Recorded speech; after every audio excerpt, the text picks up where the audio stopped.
Hi everyone. ఈరోజు మనము భూదాన ఉద్యమం అనేటువంటి అంశం గురించి తెలుసుకునేటువంటి ప్రయత్నం చేద్దాం.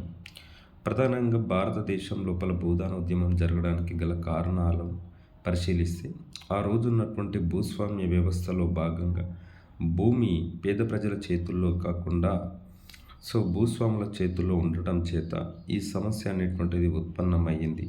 మరి ఈ సందర్భంలో తెలంగాణ ప్రాంతం లోపల కమ్యూనిస్టు నాయకుల ఆధ్వర్యంలో ఆ రోజు తెలంగాణ రైతాంగ సాయుధ పోరాటం జరుగుతున్నటువంటి సందర్భం లోపల ఈ భూదాన ఉద్యమం అనేటువంటిది ప్రాధాన్యతను సంతరించుకున్నది. తెలంగాణ రైతాంగ సాయుధ పోరాటం జరగడానికి గల కారణాలు ఏంటివేనంటే, నిజాం నిరంకుశ పరిపాలన కావచ్చు, భూస్వాముల యొక్క దోపిడీ కావచ్చు, ఆ రోజు ఉన్నటువంటి దేశముఖుల యొక్క దౌర్జన్యాలు కావచ్చు.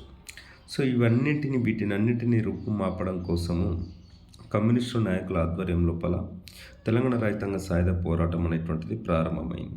కానీ ఈ రైతాంగ సాయుధ పోరాటం అనేటువంటిది ప్రజాస్వామ్యానికి వ్యతిరేకమైనటువంటి పద్ధతుల ద్వారా, అంటే ఆయుధాలను చేతబట్టి ఈ పోరాటం అనేటువంటిది జరుగుతున్నది. కాబట్టి ప్రజాస్వామ్యబద్ధమైనటువంటి భారతదేశం లోపల ఈ రకమైనటువంటి ఆయుధాల కార్యక్రమాన్ని చేపట్టడం అనేది సరైన పద్ధతి కాదని, గాంధేయ సిద్ధాంతాలతో కూడినటువంటి కార్యాచరణని రూపొందించుకొని ఈ సమస్యకు పరిష్కారాన్ని కనుగొనాలనేటువంటి ఉద్దేశంలో భాగంగా ఆ రోజు ప్రముఖ గాంధేయవాది అయినటువంటి ఆచార్య వినోబా భావే దేశవ్యాప్తంగా భూదాన ఉద్యమాన్ని ప్రారంభించడము జరిగింది.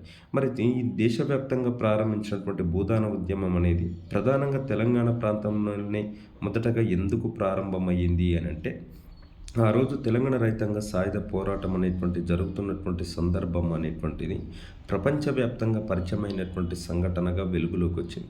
ఈ సందర్భం లోపల బలంగా భూస్వామ్య వ్యవస్థ, అంటే ఈ బలమైన భూస్వామ్య వ్యవస్థను రూపుమాపడానికి సరైనటువంటి వేదిక తెలంగాణ ప్రాంతమే అని చెప్పి ఆ రోజు తెలంగాణ ప్రాంతం లోపల భూదాన ఉద్యమం అనేటువంటిది ప్రారంభమైంది. మరి ఈ భూదాన ఉద్యమం జరిగినటువంటి తీరు ఏ విధంగా ఉంది అనేటువంటిది మనం తర్వాత వీడియోలో తెలుసుకునేటువంటి ప్రయత్నం చేద్దాం. Thank you.